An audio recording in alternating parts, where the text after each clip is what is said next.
Hello and welcome everyone. Thank you very much for tuning in. This is a special screencast-o-matic recording for sociology on the lesson on culture, subculture, and counterculture.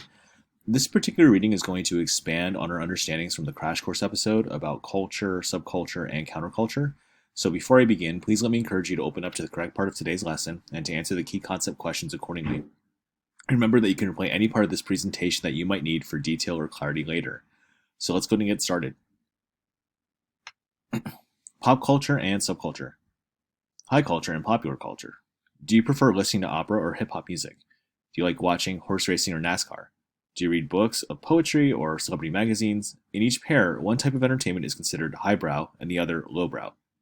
Sociologists use the term high culture to describe the pattern of cultural experiences and attitudes that exist in the highest class segments of a society. People often associate high culture with intellectualism, political power, and prestige. In America, high culture also tends to be associated with wealth. Events considered high culture can be expensive and formal, attending a ballet, seeing a play, or listening to a live symphony performance. But the term popular culture refers to the pattern of cultural experiences and attitudes that exist in mainstream society. Popular culture events might include a parade, a baseball game, or the season finale of a television show. Rock and pop music, pop, is short for popular, and of course are part of popular culture. Popular culture is often expressed and spread via commercial media such as radio, television, movies, the music industry, publishers, and corporate-run websites. Unlike high culture, popular culture is known and accessible to most people. You can share discussion of favorite football teams with a new coworker or comment on American Idol when making small talk in line at a grocery store. But if you try to launch into a deep discussion on the classical Greek play Antigone, few members of the U.S. society today would be familiar with it. Although high culture may be viewed as superior to popular culture, the labels of high culture and popular culture vary over time and place. Shakespearean plays considered pop culture when they are written are now part of our society's high culture. 500 years from now, will our descendants associate Breaking Bad with the cultural elite? Subculture and counterculture. A subculture is just what it sounds like, a smaller group within a larger group of people of a subculture that are part of a larger culture but also share a specific identity within a smaller group. Thousands of subcultures exist within the United States. Ethnic and racial groups share the language, food, customs of their heritage, and other subcultures are united by shared experiences. Biker culture revolves around a dedication to motorcycles, and some subcultures are formed by members who possess traits or preferences that differ from the majority of a society's population. The body modification community embraces aesthetic additions to the human body, such as tattoos, piercings, and certain forms of plastic surgery. And in the United States, adolescents often form subcultures to develop a shared youth identity.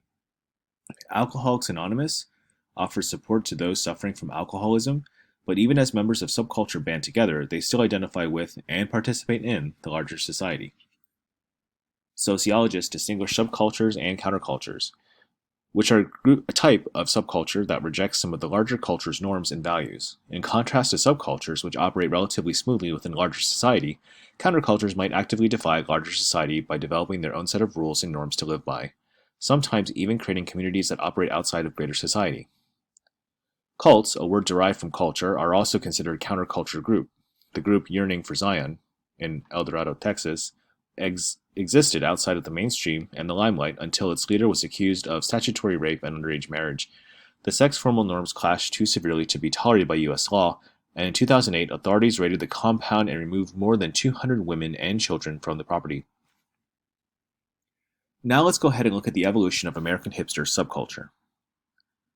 Skinny jeans, chunky glasses, and t-shirts with vintage logos, the American hipster is a recognizable figure in the modern United States. Based predominantly in metropolitan areas, sometimes clustered around hotspots such as Williamsburg neighborhood in New York City, hipsters define themselves through a rejection of the mainstream. As a subculture, hipsters spurn many of the values and beliefs of U.S. culture and prefer vintage clothing to fashion and a bohemian lifestyle to one of wealth and power. While hipster culture may seem to be new trend among the young, middle-class youth, the history of the group stretches back to the early decades of the 1900s.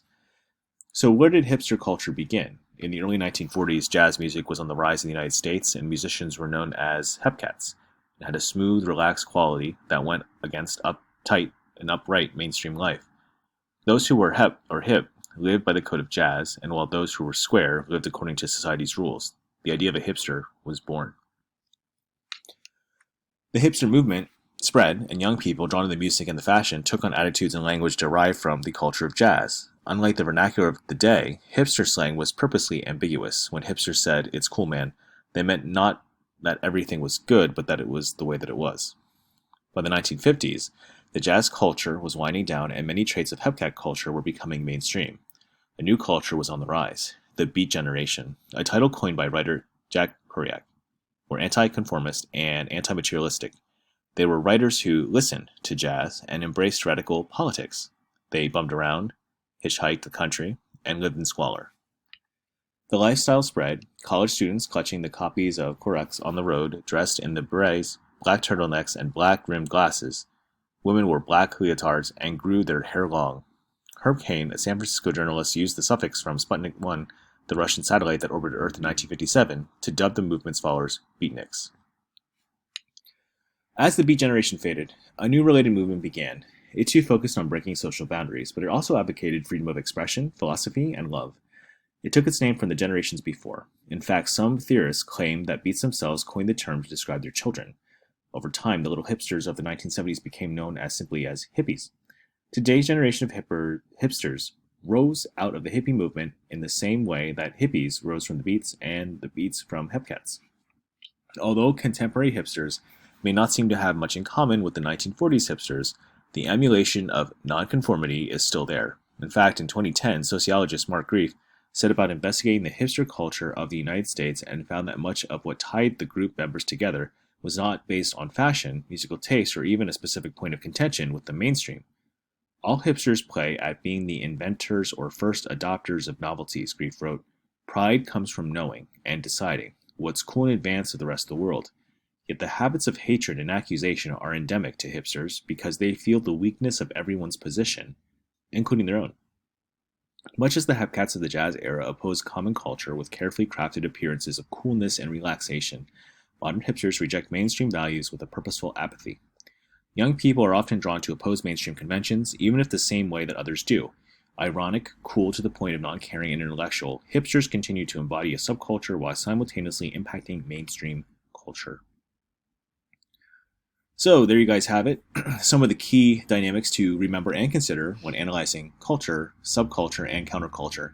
One point I want to leave you with here before we break is the fact that when you think about our culture today, there are many different domains that I think you could label as culture, subculture, and counterculture.